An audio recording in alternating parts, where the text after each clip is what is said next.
out here to talk to you about the very first topic, which is you are what you think about. And I got this idea off of Earl Nightingale, which I have started listening to the recording, The Strangest Secret, off of YouTube. And it actually seems a little bit weird, right? If you think about, I become what I think about. If I think about an elephant all day, every day, do I become an elephant? And you might be skeptical in that case and say, well, that doesn't sound to make any sense at all. So it's dumb, I'm gonna disregard it. But think of it a little bit more expansive, be open to what that means. So if you were to actually think about an elephant all the time, maybe you would actually just be around elephants more because you have the desire. You might look at safaris where you could actually go visit them.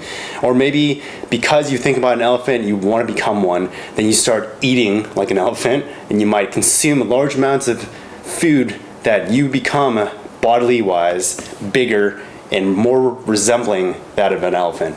So you might not necessarily become one per se by just thinking about it, and then you start growing a huge trunk right in front of you, but you are going to be a lot closer to becoming that form or being around them if you were to think about it all the time. So given that, I started to think about, okay, what it is that I think about most of the time, and how is that impacting the way that my results are. So if I think about fear all the time, if I'm constantly consumed in worrying and thinking about how I'm gonna fail or imagining the different ways I can mess up, then those are the situations and the circumstances that I'm gonna surround myself more often than not.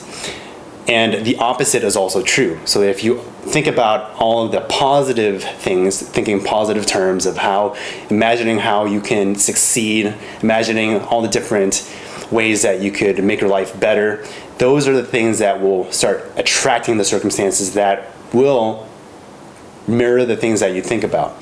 So your thoughts are truly powerful. And the more that I started to apply these thoughts and be more aware of the things I think about, and instead of just thinking about all the negative things, being heavy in judgment about, well, this person's doing this and that, oh, it's gross, and not really thinking in positive terms, that's when I was like, wow, I can't believe I've been thinking this way for this long, and that's probably why I haven't gotten the results before that I wanted, but now I'm starting to get that momentum built up because I'm aware of it and I'm applying it on a daily basis, and I think that's something that you can do as well. Positive versus a negative type of thinking.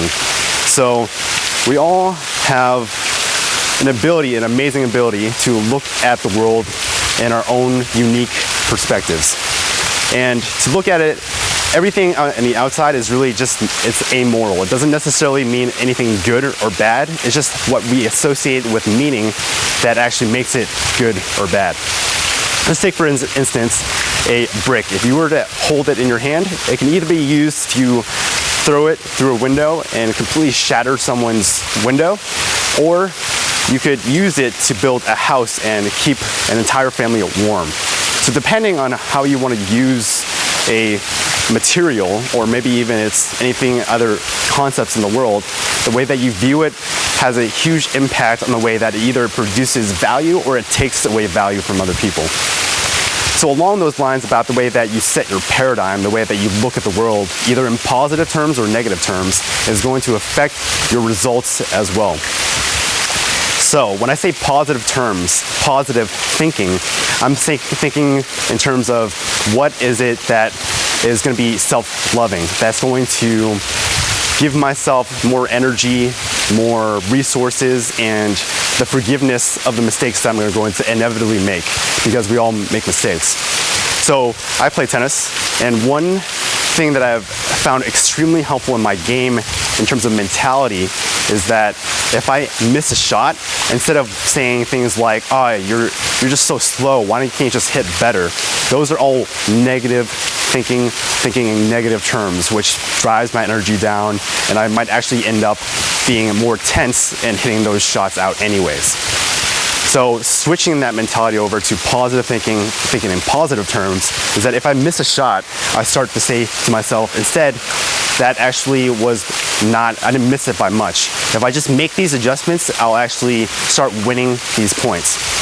And just that small shift in thinking of, well, instead of it being a bad thing, it's a good thing, it actually helps very slowly through time. It doesn't necessarily mean the very first few points that you're gonna start playing amazing, but it does shift over time, and it shifts your mentality to a point that that one point that you might have lost because you were keeping in your negative frame is that you're just gonna start winning that point, and then every other point you're gonna start winning and get closer at least to hitting the shot that you know you could do.